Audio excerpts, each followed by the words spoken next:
bubble bubble bubble pop bubble bubble pop pop 있는 그대로 생각해봐 보이는 대로 날 바라봐줘 꿈처럼 커진 맘을 bubble bubble bubble pop bubble bubble pop pop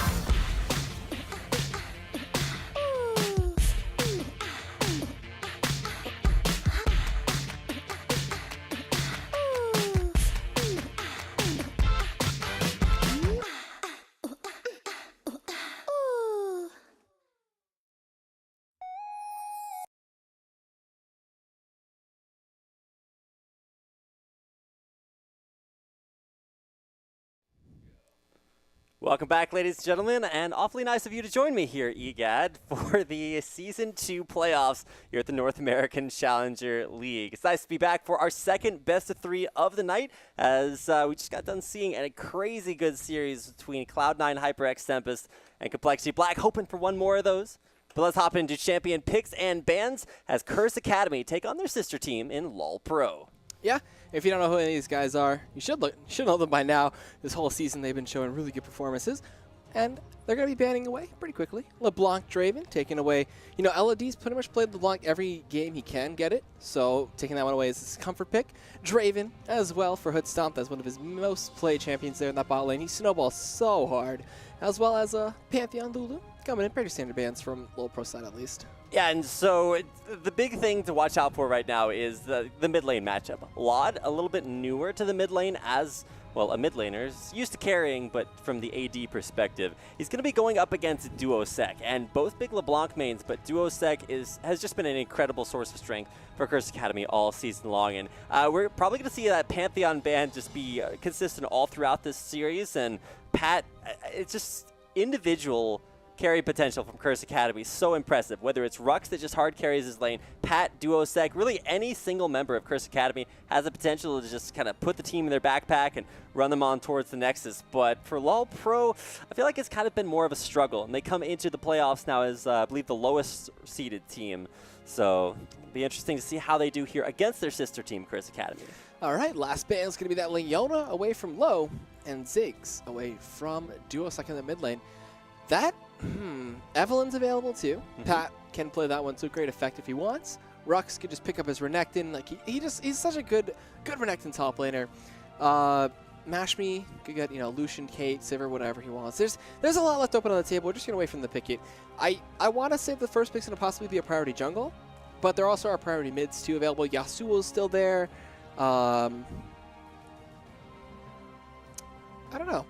I really don't know what they're going to Ziggs is banned away from Duosec, so there's Gragas, but yeah, the Evelyn coming in here from Pat. Pat loves to get these big snowbally junglers. Pantheon's a big favorite, but Evelyn kind of accomplishes the same thing. If you guys remember some of Seven Wars Lions games where Thiak would just hard carry with Evelyn, that's the potential that's out there here for Pat, and it's going to get locked in. Curse Academy starting off with their jungle, but what do they give away here to LoLPro? All right, they give away, I want to say Vi. Not Vi. I kind of want to say Vi for Heaven Time. Nidalee's still a big champion that people can play. I think Lod could actually play that champion pretty well because, you know, he's got the mechanics of the ADC. Switching forms shouldn't be too hard for him, you know, charging, getting the pounce, pouncing away, pouncing in, you know, swiping and taking down people. Could also be top Nidalee, something that we're not too uncommon with. You know, California Trolls introduced that one to us. Bruiser top Nidalee, AP top Nidalee, doesn't matter. She can do whatever she wants. And with Nidalee being such a sort of a highly contested pick and ban, I actually saw it banned out, I believe, last series as well for one of the games. So it's going to be more about, hey, how do you want to play this team comp? Because if you pick Poke against a team comp that has Evelyn, she's just going to hard engage on you and get that huge shield to counter it out. So it is going to get locked in. Will it be a Hauntzer's Bruiser Nidalee from top lane? Something tells me that's going to be a no. So we have seen Lod play only a limited mid lane champion pool, and it does include Nidalee. All right, so most likely you're going to have like a Shabbat or a Renekton or something crazy. Mundo kind of teetered off. Everyone's like, yeah, I'm done with Mundo now.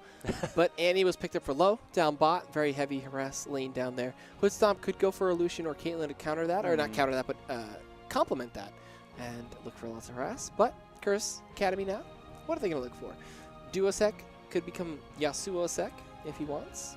Or Pat, he already has his jungler, could pick up the top laner there for Rux. not too bad to give away. But the bot lane duo going to be that Ooh, Zyra Lucian. That's actually a very bursty lane. Yeah, the Xylution lane down there is going to start it up, but we still don't have the AD carry pick for LoLPro, and it's kind of interesting to me to see Curse Academy saving their mid pick now because they already know what they're going to run that into. Maybe they're actually waiting for a jungler to see, hey, what's that mid lane jungler synergy up to, and really maybe flesh out a little bit more of what LoLPro is looking for in their team comp, because if you pick too much too early, you really need to be able to say, hey, not, hey, let's counter out this champion, but what's their team comp trying to do, and then how do we as a team counter that out? The hard engage slash dish engage that Curse Academy has already looking strong. Hood Stomp going to become Hood Stomp GG with that Graves. Locking it in, man. Going to old school. Not afraid at all. Andy Graves, level 6. That's what, 700 plus damage they could blow out there with everything comboed. A fair amount of damage. I feel like they could possibly deal some damage down there, Dan. It's going to be something to watch out for, that's for sure. But more than that, the Kazakhs picked up on top of that. This is just a, hey, somebody's going to get chunked, and we're just going to reset off of it. All right, I like it. I like it. Obviously evolving, the ultimate early. Get the 3 charges there. And that damage reduction going to be huge for team fights. Could look for the Aatrox top. I like it. But if they lane swap against that, though, it's pretty dangerous. Master G, we'd like to see in the jungle. We'd love to see him, like, make a resurgence. Everyone's just like, oh, my God, Alpha Strike. The ultimate just lasts so long. I keep getting kills. E-sets everywhere. But, he's kind of risky. He's kind of squishy. The Vi, something we've seen Pat play quite a lot. Seems a little bit more feasible. But with all these knockups, where is the Yasuo? all right, well, I'm waiting for it, but something tells me it's not really going to come out here. We're looking for the Rise locked in for Rux, and that's what we were waiting for. All right, so they're just waiting for those last couple of picks. They're like, all right, what are we going up against top lane? We don't know, but there's a Rise locked in. And so now what do you do against Rise? Well, you pick something with a lot of gap closers. Aatrox. Well, Aatrox is one way to go, but you need to pick something that isn't really vulnerable to just having one stop prevent all your damage. Like, you don't pick Renekton into Rise. That's a really horrible matchup. You don't pick like something like Jackson to Rise, maybe, but it's all very cooldown centric. If Rise snares you before you gap close, then he just walks away. But if you gap close before he snares you, still get some damage off. So, going to look for a person who can cover the distance and not dive that lane early on. Shyvana's not too bad at that, but, still gets harassed out by those overloads. I want to see something really tanky.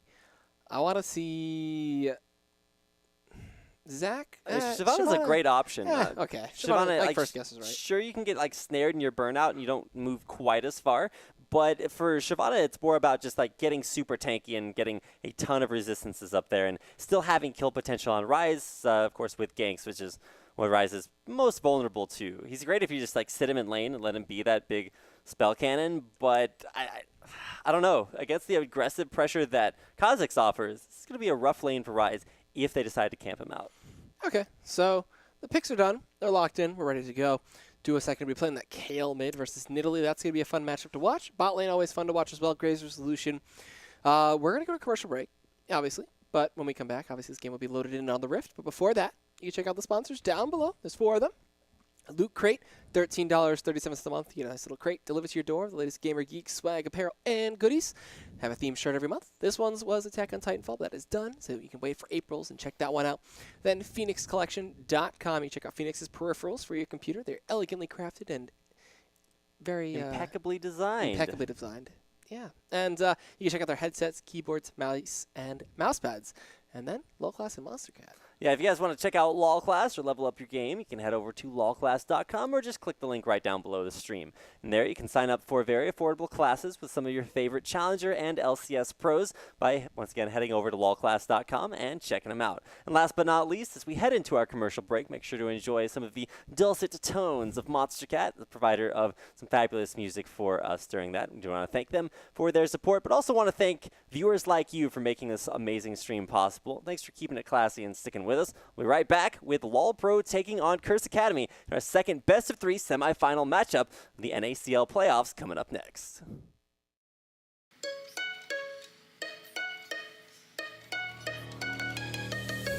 I gave my hand for you to hold. I gave my love that you went and sold. Exchanged our song for another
All right, guys, welcome back to NACL Season 2. These are the playoffs. We're bringing you the second round here today, the next best of 3. It's going to be Curse Academy taking on Team LoLPro. I'm EGAD. Joining me is the MIA Rapid Casting. You can find him on Twitter at Rapid Casting. Send him an SOS. I am currently here by myself, lonely. I don't have a shoulder to lean on or cry on right now. But, yeah, everybody's spreading out. 5 point coming through. No, maybe no sneaky invades from either side. Got to look to see what both sides want to do here. As you know, Pat gets revealed out there. Lot is going to spot him out. Lot has a fairly limited mid-champion pool. He's been practicing for quite a while, though. He's been playing a lot of LeBlanc, playing a lot of Nidalee. We're going to see how his spears are today. But now, my co-anchor here is coming in. He's going to put the headset on. We're going to cast it as he sits down. He puts the headset on. He's going to look for the unmute button, and he's here. Welcome back. It's good to be here for our first, well, our second best of 3. First game of that best of 3 now. It's Curse Academy taking on LoLPro. And, you know, I was actually kind of skeptical about the Kale pick while we were loading in. I was thinking, all right, so you're going to intervention the guy that's going to get hit by the Nidalee spear. Alternatively, you could just, like, move to the side. So a lot of counterplay there against Nidalee's spears, but still waiting to see how that works in lane, because Lod still has yet to really prove himself in the mid lane. He's got a good LeBlanc, but that's going to be banned out no matter what in every matchup, just because Duosec also pretty good on that champion. He is pretty good on the champion. Duosec going to swap into Kale. With the Lichbane Nurse, we're going to see like an Asher's Tooth, you know, Death Cap, and Void Staff go for the heavy AP auto attacks and poke from what he can do. Everybody's spreading out, but there might be a blue steal here as LoLPro want to initiate this one and try to deny it away from Pat. Evelyn without blue early is a nightmare to clear the jungle. Lo leads the charge on that Annie. Gonna throw out the auto attacks, but they're gonna run in. A 4-man route comes in from the side, but Pat gets blown up.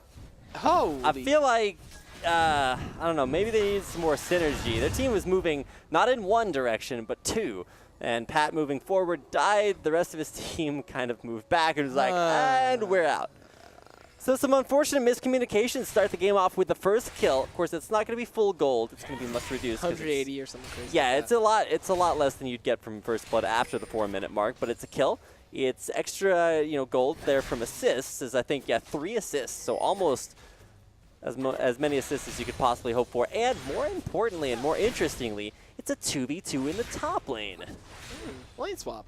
All right, so It's a double lane swap all the way across the top lane. Gonna see what happens here. I don't know which side actually didn't want to fight the other side. Lucian Zyra's pretty strong. Graves, Annie strong as well. Lots of burst, but I guess they read each other. They respond, and we'll see how that affects it because the turret pushing going to be really slow. Those top tier ones have a lot of extra damage mitigation.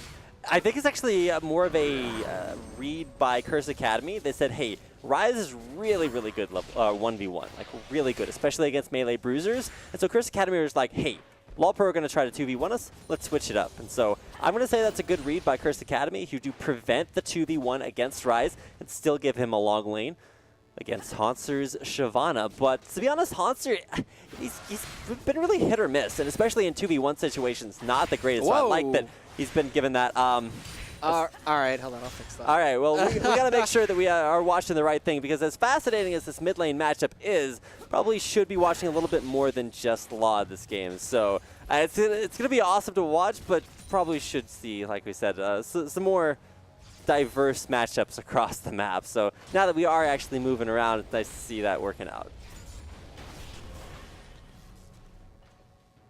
Well, I'll have a swift word with the Prius, sit him down and tell him to not follow Vindaloo around. It is a cat. He does like chasing cats. But we're back here. The 1v1's down bot. They did get a kill up top. And did get over to... Well, it was a Hood Stomp that went in a little bit too aggressively. And then, of course, it was Mash Me that said, hey, what are you doing up here? The answer, of course, was dying. So 1-1 is the trade, and it's nice to see maybe an early kill counted out with another early kill. But more importantly, with these long lanes really benefiting Ryze, allowing him a lot of potential to get that early harass in, should see a little bit of a more beneficial lane, at least for Rux. All right, and still pushing him down. He's looking for farm. He's actually keeping up and taking a bit of a lead and forcing back Haunter. This is the pressure that Rux has on Ryze here. Just walk up, overload. If he comes anywhere near you, prison him. Throw out an E, reduce his magic resist, and just keep on spamming overloads as much as possible. And it'll be the rinse and repeat cycle as he keeps it towards the front of his turret here. He wants to keep it just outside of range and make sure he can phrase it for as long as possible, guarantee all that CS that he can get. That top lane, though, now with that kill, they have a huge amount of pressure. They have a huge amount of buy potential. They do pick up the Vamp Scepter. They do pick up some wards and potions. So going to be looking for sustaining up there for quite a while. But more importantly, this is a swap back from Haunter. He's heading back up to the top lane. Or not back up. He's now heading to the top lane versus Mash Me. And to be honest, I actually really like this this lane swap back because it's going to get you maybe a rougher situation for your solo laners, but maybe more potential for Hood Stomp to still have a lane you can snowball in. Okay, so Ryze going to have a bit of a rough time here. Rux going to be looking for what he can get out of the CS now. They're going to push down very fast, but he has quite a bit of wave clear. He's level 5, can do a bunch of damage. Throws out one of those overloads, but not able to sustain the damage there. Gets stunned up, gets rest, but doesn't really do too much. He'll back off. He probably has his Catalyst or a Tier. Probably going to pick up a Tier and maybe even a pistol, I feel. Or maybe Boots. Now, Ryze in 2v1s is actually really weird because in 1v1s, Ryze actually has a kind of a problem CSing under turret because he can't get very low AD, and it's a pretty high cooldowns early on. But in 2v1s, Ryze actually does really well at CSing because you're automatically going to miss a ton of CS anyway, and he's almost guaranteed CS with ranged auto attacks and then with those overloads. So it's nice to see an early dragon started out here. LoLPro. That's really risky. Heaven Time gets taken solo. They flash stun out the Duosec though. He's forced to flash away by the dive from the dragon. Finishes off Heaven Time. And that just kills all the dragon potential. Spears coming out, but not finding their mark. Well, Pat now can be spotted out, forced to run away, and early dragons, they destroy the junglers. They need to swap that aggro a lot more. Well, we've seen a lot of early dragons so far. I think we saw 2 in the best of 3 between Complexity Black and Cloud9 HyperX Tempest, and especially with all that focus down bottom lane, this is giving Haunter a much-needed lane to himself. He is going to get a lot of time up there, but teleport behind the turret up there. It's going to see Rux rejoin him up there. The The Negatron Cloak, though, from Hauntzer, really going to help him at least withstand a little bit of this damage. But Tier and almost a Catalyst completed for Rux going to be really, really good for his early game. Meanwhile, Pat comes down bot lane, and the hate spikes on a hood stop. They flash forward, they force at the barrier. Can they get the kill is the question. No, they cannot. Some good zoning by Low. While in the mid lane, Lod forced to jump away and gets heal. the heal at the last second there. Almost He was died. gonna die, though. He needed 2 more auto attacks to die to do a sec, but, you know, playing it safe, jump the lane, healing either way. I don't know. I don't think playing or getting taken down to like 1 auto attack away from dying is necessarily playing it safe, but he does make it out alive. He's going to get back to base and pick up little components at least. But here's the all-in on to Rux. He does hit the snare, but with that the charge in for Burnout, he's just going to close that gap right back. Ult's down, and now Rux maybe in a little bit more of an aggressive position. Look for auto attacks and Q harass. Meanwhile, this little jungler is coming up, but now we're going to see Dragon come in from the side of Curse Academy. I think Curse Academy is going to do it a little bit better, and there it is. It is Kez taking it down now 2-1, and about a 1,500 gold lead started out here. Curse Academy, they weather the storm. They gave away first blood, but bring it back with the first dragon. All right, so going to see them get some buys as it's double daggers for Duosec in that mid lane, looking for that Nashor's Tooth as his first item. And that CDR will help out a lot. 20% makes that Q cooldown very low if he's maxing it, or the Hurley Fervor, depending on what he wants. Lane in a good spot for Mashmi and K1 Pro to just keep on farming up. Meanwhile, they get stunned up there. He's zoning them away. K1 Pro just throws the plant, sits back, and lets them do the work for him. He's also getting gold off the plant auto attacks when they shoot those out, which is pretty cool. Yeah, as Zyra, you get a ton of extra gold from that Frost Queen's claim. It's not quite upgraded to that yet. Still Frostfang. Yeah. So you get gold from your plants, you get gold from your spells, auto attacks. There's just like a ton of extra gold coming your way. And like sometimes you actually see supports sell that Frostfang later on for Talisman, just because Talisman's such a better late game activated item to have. But for right now, it's going to be giving him some extra gold there in lane. Whereas Annie's just looking for that Talisman straight off the bat. Although you do see some Annies go with a some even like go all the way to a Doran's Ring, and then some just pick up that same Frostfang. Some go DFG like Moore or LMQ. Moore's Annie is a little bit of an exception to the rule. We'll get to see that play tomorrow in the best of 3 versus Cloud9 HyperX Tempest. But for right now, the Annie is in Low's hands, and together with Hoodstop, you know, they're having a little bit of a struggle in lane, trying to get their rotations down. They will find a lane to themselves, as this looks like the duo returning from base from Curse Academy will head back down bottom. All right. And with that buy, it's Phage actually picked up there from Ashmi. While in the mid lane, we have a trade coming in. Lod losing out of that one, forced to back off. Blue buff on Duosec, though, helping him out, as well as on Lod, who just infinite heals and traps and spears galore. Looking for Trinity Force Rush here from the side of Ashmi on the Lucian. He's going to be looking for, Zeal, Sheen, going to get the procs in there too. Usually we've seen a trend of Bloodthirsters first. Like, they just look for the hyper sustain, the hyper damage scaling that offers, and then go for the Trinity Force, or PD if they want. But Mashmi's going to have like the slowest Trinity Force ever, because he bought Boots, he bought a Vamp Scepter, and none of those build into Trinity Force, in case you guys were unfamiliar with that. He's also got a lot of sustain, so he's looking to just find a lane, sit in it, until he can get some of those big components out there. Tibbers stun, though, already, and now K1 Pro going to go down. All right, but they do get a knock from the Stranglethorn. Low will put the price as Pat picks up the kill. They look for Heaven Time. Now the true damage comes in from that Zyra plant. There's a bunch to Heaven Time. He's forced to flash away. Can they get the kill? Flashing forward. Pat gets it. Hate Spikes. One more will do it. He cannot find it. Ardent Blaze is not enough. That potion keeping Heaven Time alive. Really good potion coming in there from him. But that's a 1-for-1 trade. Support for support. But the jungler picked up the kill, while the ADC picked up the kill on the side of LoLPro.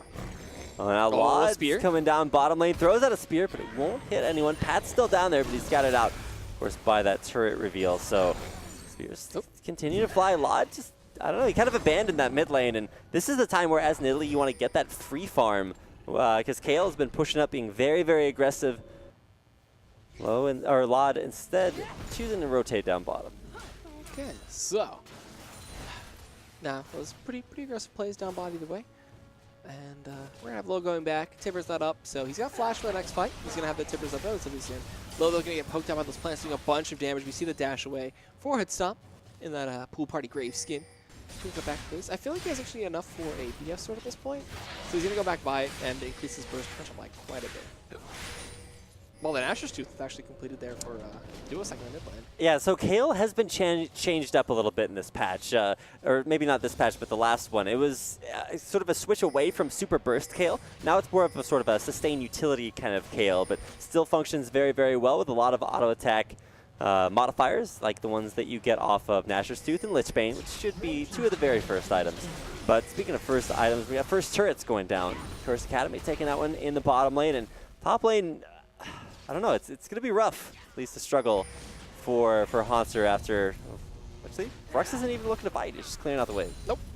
So, oh, wow, but it looks like we're going to have Hanser going in, going to get rooted up, going to chase him now with the burnout, going to get a bunch of damage on top of that one, still has Ignite available, going to drop it underneath turret, the flash is coming through. Does he have Prison to haunt? Oh, can he get it? Yes, he gets the Prison and the Overload. Gosh. And Rux going to pick up the kill on that 1v1 as Hanser overextending just a little bit too far. Could have just shoved him back into the turret, but decides to go all the way and will get taken down for that one. Rise is deceptively tanky. Lod coming in now, looking for the spear. Can he get it is the question. He's jumping, he's taking a bunch of damage. Spear comes out and connects. Lod with the mind games, gonna get that spear and the kill. Man, Rux, starring in a new children's film, How to Train Your Hanser, was able to take down the dragon in the top lane, but gonna live in the life of St. George, kills the dragon, and then will die, of course. This time it's to the Nidalee, not in, unseemly ways. So still a nice counter kill there. Really impressed by that spear landing there by Lod. As Nidalee, you're always faced with these sort of high pressure situations like gotta land the spear, and that time he did. All right, and with a nice spear, he gets himself a kill, finishes off his Athenes, and heads on back to the lane to sustain and poke and farm away. Speaking of farm, we're looking across the map. It looks like a bit of an advantage for Mashme, Duosec, and Rux up in that top lane. So lane's doing okay from the side of Curse Academy. LoLPro with some good roams though from Lod helping out and keeping up in the kills. They're only rough 2,000 gold behind from the side of LoLPro. So they're doing a good job of farming up. They're trying to keep their lead to their deficit to a minimum. Spear's coming out though. Duosec can actually use the Divine Intervention to stop the damage from that spear. So they're starting to hurt. Well, Mashme takes one. We're going to see them set up around this dragon. Pops the passive. Not the passive, but the movement speed boost to catch up, but does not find anything while Spear's coming through. They do see a reveal. Dragon is going to be starting and attempted up here as Curse Academy. Will they get it? They do! Pat gets the smite, but a String of Thorn and a Tivers to counter initiate that one. We will see Rise go down. Rux going to fall low. Duosec does find Hood Stomp though, looking for some spears in the pit. Lod does not land that one while Duosec gonna get chased out here. Will he get away is the question. The stun comes out, the cuddling is going through. They do not actually pick up the kill onto Duosec, and they will be forced to back out as this pokey fight. No one knows who wants to initiate first, so that will be Dragon and a 1-for-1 exchange in favor of Curse Academy, while the turret in the top lane does fall to Hanser. Yeah, Hanser was able to take down that turret, so turret for a dragon, it's a pretty decent trade away. I think overall more experience going to Curse Academy as they've picked up several dragons, but turrets don't respawn, so it's a nice step in the right direction. Now actually, Hanser's stealing away the blue buff, so he'll at least get that buff off the rift and onto him. Lod with the other blue buff out there, so nice to see a lot of buff control here by LoLPro, but they do lose out on that dragon. So gonna be looking for some pushing from Lod in the mid lane, but cannot really find it. That auto attack from Duosec on Kale just so strong at wave clearing. It's a lot of pushing. His turret has actually been barely scathed, but he has been taking below half. Those spears from Lod doing so much. Oh, so close. Man, that was pretty Skimmed close. his wings right there. I mean, as Kale, if you're ever going to get hit by the spear and die, then you just go ahead, throw on the intervention, you're safe, but you never really want to have to use it in that situation. And man, Duosec so clutch getting out of that last fight with just the last sliver of his HP. Does survive and lives to fight another day and probably head on back to base. And I'm interested to see, it looks like he is going to go for a death cap next, and I like that because with Lichbane being nerfed, kind of going to be a struggle there in that department. Hey, you can still just build flat AP and rely on scaling from Nashor's Tooth. Not bad. Either way, that scaling is actually really, really good. So the more AP he gets, the better it is. Gonna look for a death cap as his second item, possibly. That's what I would imagine. Like either that or you get the DFG and just really try to blow people up. Like I haven't seen too many DFG Kales out there, but didn't Overpower do it? I think Overpower or Alex H. Well, yeah, but that's like as a way late game Yeah. item. So not necessarily as your second item in the game. Still looking for probably a death cap coming out next. All right. While Haunster's up top, has the pink worker to clear out some wards himself. Take control of the blue side, back off, and buy. Spirit Visage was his first item. Looking for possibly Merc Treads or a Hex Drinker if he wants. Kind of needs the Blade of the Rune King though for some serious kill potential. So he can slow and steal that speed. Gets kited up there by the Rooted Prison. Kind of ignoring the damage from Rux though. He doesn't take all too much, but Rux with the consistent poke will actually wither him down.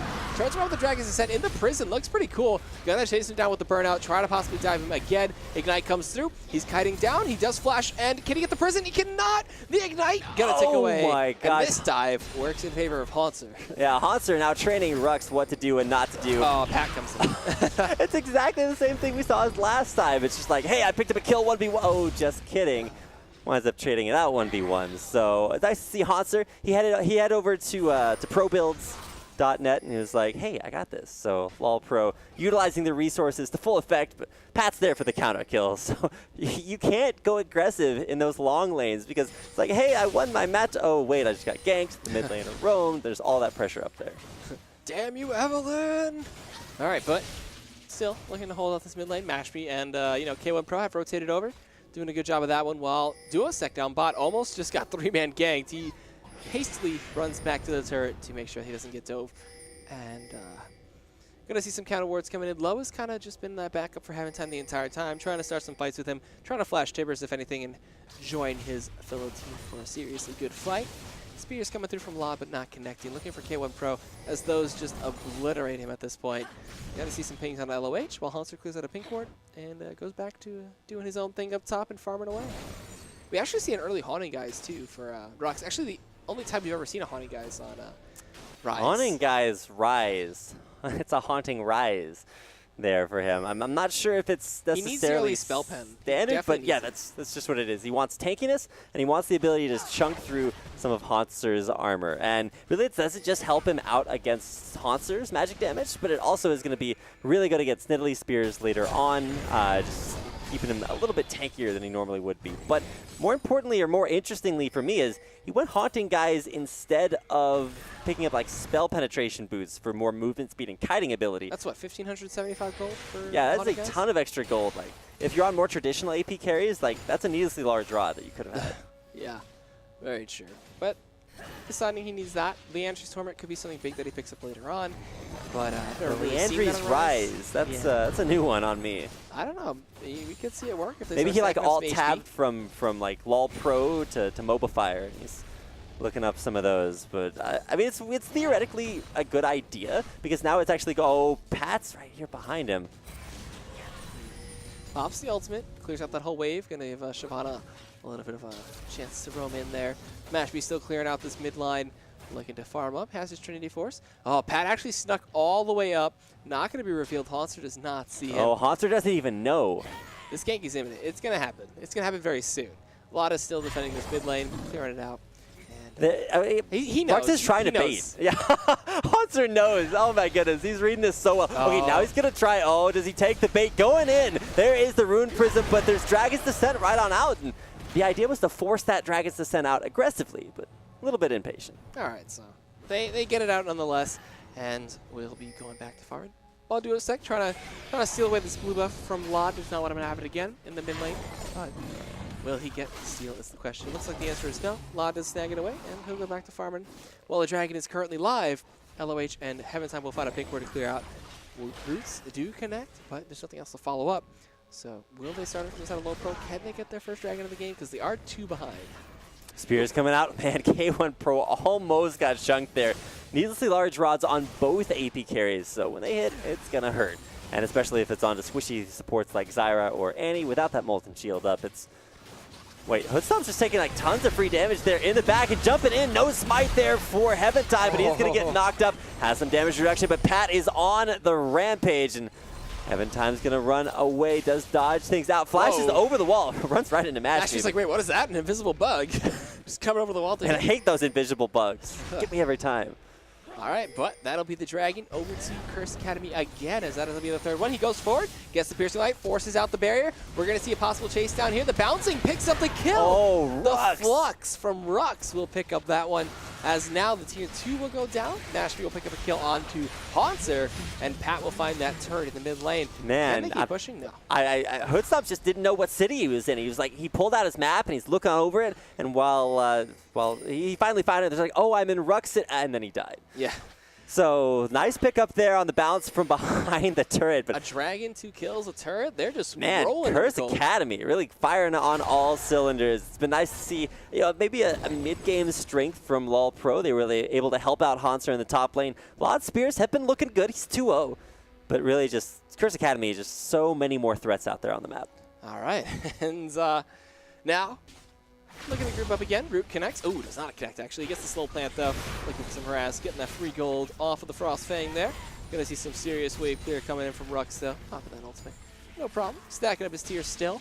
He picked up Mercury Treads, though. So no sorcerer issues. So I guess the Haunting guys is to replace the Mercury Treads. I mean, yeah, to replace the Mercury Treads. No, to replace the sorcerer shoes. So he buys the Mercury Treads. That's an interesting idea because you still want that magic penetration. But I don't know. It's a weird place to get it from. It gives you some help. It's okay. It's not that bad. It also build Void Staff later on. It also delays like the next big item. For Ryze, you want to get at like maybe an early Seraph's Embrace or go for like a Frozen Heart coming up next. But against a lot of magic damage coming in, maybe delaying the Frozen Heart isn't quite that bad an idea. And of course, he is now going to get that Seraph's coming up next right on time with that tier being fully stacked. That Tenacity is only going to really work against the slow from Heaven Time and the Tipper's stun. Yeah, that's the other question that I have. Like maybe he's getting magic resistance from those boots as well, so that's a cool idea. But not a whole lot of crowd control out there outside of Annie. They do find Haunter, but the back way is too tanky for them to deal with. Gonna see him pop the ultimate again and just, clear out these waves as much as possible. Looking for one more overload. Can he get it? Does not find the kill there. Ooh, dodges away from the spear. Nice dodges. That was a quick sidestep. Oh boy. So, they're looking to shove them back here from this mid lane. They want to try to find a fight, but that overload and the ultimate from Rux is currently down. So, gonna look for spears all over the place. While the tanky Evelyn build is coming into effect now, looking for Randuin's, has his Hex Drinker, but K1 Pro, still susceptible to those spears, gonna take half of his HP away with just one. Man, all right, so at least for right now, the game's starting to maybe even out just a little bit, but still a very, very sizable gold lead for Curse Academy. While LoLPro have been able to sort of stanch the bleeding, they still have yet to go aggressive and maybe pick up anything for themselves. Looking to put some pressure onto this mid turret, but got 300 or 400 HP left to go, so let's see if they can continue that push. Bottom lane, though, we've got the all-in Haunter going right onto Duosec. Got red buff, too. He's kiting him around. He's going to use that range. This is what happens to Bane Lane Bruisers when they encounter Kale, but he actually is going to be able to live. Through the Ignite, he heals, lives, stays alive. The culling comes out in the mid lane, going to force them back and poke him away. Going to do a bunch of damage to Lot, but he heals off that damage. Rux coming in from the side. No, that little water spritzer? What is it called? I forget. Sprinkler. Sprinkler, there we go. Spritzer, same thing. It's like what you do to a cat. It's like, yeah, let me just go put my spritzer out on my lawn. There. All right, guys, it's a hot summer day. Where's the spritzer? But Pat waiting on the side, still stealth it up. Could look for a fight. Duosec does get the bot turret. Will he get the Agnes Embrace? Nobody's stopping Duosec. Like, he's just pushing AFK by himself. Well, they need to stop the backs from LoLPro so we can keep going, but Duosec is backing off. So he's like, all right, team, that was good enough, and we'll just take the turret and a kill. Yeah, take it from here. Turrets, kills, and now top lane Rux is just like, all right, if you guys are down in that bottom half of the map, I got a lane of my own to go back to, and may not be able to take this turret out unless he decides to tank it for a while, but nice to see Curse Academy really good on the rotations, picking up objectives across the map. All right, and now Tier 1 goes up there. Haunter maybe running to his death. Pat is waiting in the wings, if anything, again. I'm pretty sure Haunter saw him there just off the edge. I didn't see the exclamation point, though. Usually you see the... yeah, that's a good idea. All right, good point. It's so like when you play Solid Snake, Metal Gear Solid, it's like, Bring! Oh, Evelyn! What do you know? We need like a Metal Gear Shyvana skin. But running in there, where's the snare? It's right there, and it gives it to him, but not enough to lock him down. It's really hard to catch a Shyvana there. Well, he's got Mercury Treads too, so already a tenacity. I thought of an idea. Metal Gear Solid Evelyn. She starts off in stealth in a box, and every time you see her, the box comes off. Oh my gosh. She's like, you see this box running around the map. Oh god, okay, I'm done. All right, well, this time we got Kale damage coming in. Haunter very slow. Well, Dragon's Descent away, but still stays alive. Rux's flash is actually down after that because he flashed in. All right, so he's susceptible to being, caught up by flash tippers or anything crazy. Some stuns or roots. Low is there, is available. but decides not to. Just lets Heaven Time clear out the waves while Lot is on the side looking for spears. Only hits the minions though. While he goes in Kuka form, he's gonna get rooted up. Take a bunch of damage for that one though.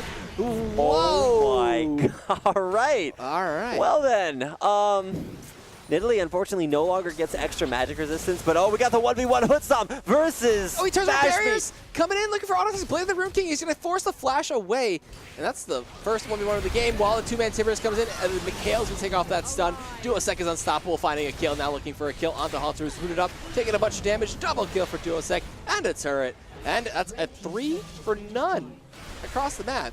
And Curse Academy will find an inhibitor turret. This is almost an entirely magic damage team composition from Curse Academy, but LoLPro just can't build defenses quickly enough. They've got 80 carries trying to do as much as they can, but Hood Stomp playing it dangerously. Playing the most dangerous game. A nice heal there on Heaven Time. Keeps him alive for now, but still looking for a chance to engage. The Spear's just not landing. Yeah, when they do start hitting though, it'll be amazing. Like K1 Pro source the flash there. He leaps in, looking for a kill on the Pat. Heaven Time has no more mana though, which is really unfortunate. They're gonna turn around here. Pat eats a spear though. They fought an overload and Rux will take the kill. The spritzer comes out and will not slow anybody. Heaven Time's just like, team please, I'm going in. And they're like, you have no mana, Heaven Time. He's like, oh no, I don't. And he just dies. Let me just, I can't stealth, yeah. Oopsies. All right, well, an untimely death there, but probably no Baron off the back of that. Pat, they can see him respawning, and it's actually going to be a trip down bottom lane. Mashme picking up that dragon, and Curse Academy now, I think that is their fourth dragon of the game coming their way, so get that updated. We're not seeing like Yomu's Ghostblade, Lucian's here. Yeah, I think it's more going to be a Yomu's Ghostblade Graves, as he does have that Brutalizer picked up. Whoa. And going for the Last Whisper next, so all the armor penetration coming out there. Really looking to just do maximum physical damage and maybe force out a little bit more armor out of Curse Academy. So with the Frostwing's Claim and a Mikhail's Crucible, K1 Pro able to stop anti-stuns, slow people down. If he roots them as well, get the soul plants on top of that. We're going to see Haunter possibly get chased away here. Lichbane procs coming through. He gets the speed up from the heal. Going to see him face check this brush, though. This could be very dangerous. He's going to have to use the Find Intervention at the right time. Does find it, and the Ignite will pick up the kill as Duosec becoming that Bruiser Basher, taking them down. Yeah, the Divine Fervor passive from Kayle shreds armor and magic resistance. Damage types that Kayle does do whenever she's getting on you. And with the completed Lichbane on top of the Death Cap and well, you almost towards that Void Staff. Good sweet lord. All right, Duosec is a monster. DFG. We want DFG. Okay, well, maybe as a fifth item he's going to grab that out, but it does look like it's going to be a Void Staff coming up next for him. Baron, though, for the rest of his team, Spears will start to land. If he jumps in and gets Heaven Time gets the steal! But he's going to die for it, though. He's going to get prison rooted. Everything comes through. K1 Pro finds the kill. Dashing over the wall, Mashme, Blade of the Rune King comes through. He's cuddling through everything. Hood Stomp is there to respond. Those Spears coming out. That Frost Queen's Claim not connecting, though. Gonna see, as Heaven Time is still dead, we do see Lod getting slid up there by the Agony's Embrace. Mashme looking for a dive in there. Wait, Pat? Waiting in the brush. Gonna find a bunch of damage onto Pat. He's gonna take a bunch of damage, slow him out. Mashme diving over the wall, gonna get a bunch of damage in, but he's going in with Rux and finds the kill. Meanwhile, Lod finds his final snipe there onto Pat and takes him out. While Duosec getting Haunter with Baron, without Baron buff, actually. We're gonna see the Timbers come in. He's gonna get slid up and taken down. My. Haunter gets his revenge. He didn't need an intervention. Annie, but the Super Minions up top are destroying the turrets. Yeah, the game's kind of ending here for LoLPro. So while they can make good plays down bottom lane, it's a death for a Nexus turret, which is probably a pretty good trade to make. Oh man, that last fight was pretty crazy. And sweep it out, look for wards. Did not find anything there. They're gonna go back to base, buy up, and be content. Last Keeper completed up there for Mashme. And looking for a Banshee's Veil for K1 Pro. Still, a few members with LoLPro having Baron. There's a good chance for them to hold out. Baron is that little timer that you get for relief when you do have it, unless, you get aced after taking Baron, which happened to me today. And then it's a little more rough. But I think LoLPro can feasibly actually hold this off for a little while longer, but that Duosec Kayle damage is making me off say the no. charts. Like last game we saw Altec scale up super well. This is like a double hyper scaling magic damage comp from Curse Academy. It's like, well, you kill the Rise and then the Kayle gets huge, or you kill the Kayle and the Rise gets huge, and Either way, there's just way too many threats to come out from Curse Academy. Even you look at the Lucian damage, it's starting to get up there with 3 items now completed and some defenses on top of it. And especially with that Haunting guys out there, Rux knows he's going up against magic resistance. Grab that out, still got the Mercury chest for the Tenacity NMR, but ooh, Spear on to Pat. Keeps him honest. He strikes it off. Yeah, that's true. Like, he's going to get a huge shield and has Hex Drinker as well. Oh, so that one, though. He just got the yeah, shield popped. there's that Hex Drinker out. That would have took him down about a 200 HP. Slow comes in. Spears connecting Another now. one. Lod looking to start Goong, hitting is that you? percentage. I don't know. He waits till late game so he can, show off the spear damage. That's why he doesn't hit them early. It's true. It's not as impressive if you tried earlier Yeah, on. exactly. Like, nobody cares if you land 5 spears in a row and they They all do deal like 100 10 damage. damage. Yeah. Oh, no. Not the 10 damage spears. But now they're actually doing a little bit more than that. They break the Hex Drinker. Couple landed onto Pat, pushes him back, and now he actually had to go all the way back to base, coming back out again. And they'll heal up. Go on back. Just shopping, looking to hold off those super minions up top. Inhibitor will be respawning soon, so we see the pings coming in. They want to make sure that they can take this one cleanly and press their advantage. If they do end up picking up 3 or more kills, I think from Curse Academy side, the game will be over. They'll shove that inhibitor down so fast, take out the last remaining Nexus turret in the Nexus. Curse Academy, they've been in the driver's seat for the last 10-20 minutes, but for right now, it's maybe those spears maybe changing the game up a little bit. Lod does land one more out there, but keep in mind, this is not a team, like both teams have these crazy burst heals, one from Kale, the other from Nidalee. So it's more about, not only can you just chunk someone down, but can you like burst them out before they get that big heal coming their way. Oh my but god. look at Duosec, man, that Lichbane That was power. like 1,000 damage in 2 seconds. And he's got Void Staff too, so like, how do you build resistances against that? Because he's going to shred your armor more with auto attacks. Now, they're jumping in. He's going to use Divine Intervention on himself, Ignite, and turn around to Duosec, do a bunch of damage, force him to flash and die through that one, stealthing in Heaven Time, trying to take him out. Looking to get responded to, though. Duosec using the Brush Vision, but cannot stop him. Gets the spikes and the claws to the face. Meanwhile, Timber's onto Mashby, the Cuddling coming through. Pat gets a huge shield with the Agony's Embrace. Gets a reset on the speed, while Rux zones away. The inhibitor does go down. That's a 2 for 1. Heaven Time dangerously low, though. They're going to chase on this one, flashing, imprisoning. They do find the kill. A Spear connects, though. Can they end the game is the question. They're going to move towards this bot inhibitor. They dodge away from Spear. They'll take down this turret and possibly the inhibitor. Meanwhile, Lod looking for Spears to try to zone them away. yeah, if Lod can land a couple of clutch spears here, there's plenty of kills for him to get. Misses one on an almost stationary Mashme. But like I said, there's still kills here if he wants to go in for that, but just take it down one inhibitor after another. Curse Academy closing this game out the right way. So now, let's see what he buy. He bought a Seeker's Arm Guard, looking for the possible Zionist Hourglass from him. And when he has that item, he'll just blow up Shyvana and then Zanya's and be like, oh, cooldowns are back up, and then just blow up whoever else wants to go on him. We're going to see Dragon go down, and they'll probably spend to go heal and look for a clean sweep in the mid lane. Curse Academy just on top of global objectives so far. They that's their 5th Dragon of the game, but keep in mind they did lose that Baron, so Dragons are cool and everything. Baron just a little bit better, but I think that's actually Surrender Boat passing. LoLPro All right. not going to go anywhere else, at least not this game, as we'll have to take it to a game number 2 to find out the ending to this story. Curse Academy, though, just a dominant performance so far, and game number 2 is coming up. It's a best-of-3 series. LoLPro, that's signs of life there, but just a little bit too little, too late. All right, so we'll see you after the break with the second game here of the best of 3, and we'll see you soon.